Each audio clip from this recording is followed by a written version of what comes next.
எத்தனை பேர் இந்த காயை மார்க்கெட்டில் பார்த்துட்டு இது என்ன காயினே தெரிலன்னு சொல்லி வந்திருக்கீங்கன்னு தெரியல. இந்த காய் பேர் வந்து அத்திக்காய் சொல்லுவாங்க. நிறைய பேர் வந்து இதை பார்த்துருக்க மாட்டீங்க, அது இல்லாமல் வாங்கி செஞ்சுருக்கவும் மாட்டீங்க.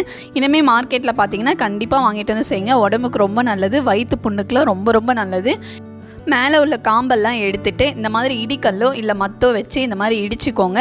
இடித்து தண்ணியில் போட்டுக்கோங்க, அப்படியே வைக்கக்கூடாது. அதுக்கப்புறம் வந்து நல்லா கழுவிடணும். ஒரு 3 தடவை நல்லா விதெல்லாம் போகிற மாதிரி நல்லா கழுவிட்டு அப்புறம் ஒரு குக்கரில் மாற்றிக்கலாம். நான் வந்து ஒரு அரை மணி நேரத்துக்கு முன்னாடி துவரம்பருப்பு கடலப்பருப்பு சேர்ந்து ஊற வச்சுருக்கேன். அதையும் இது கூட சேர்த்துட்டு தண்ணி ஊற்றிட்டு வெங்காயம், தக்காளி, பூண்டு, மிளகாய்த்தூள், மஞ்சள் தூள் இதெல்லாம் போட்டுட்டு நல்லா மிக்ஸ் பண்ணி விட்டுட்டு குக்கர் மூடி போட்டுடலாம். உப்பு வந்து இப்போ போடக்கூடாது, லாஸ்ட்டாக நம்ம இறக்கும் போது தான் போடணும், இல்லைனா காய் வந்து வேகாது. 5லேருந்து 6 விசில் வந்தது தாளிப்பு கொடுத்துட்டா அவ்வளோதாங்க. அத்திக்காய் கூட்டு செம்ம டேஸ்ட்டாக ரெடி ஆகிடுச்சு.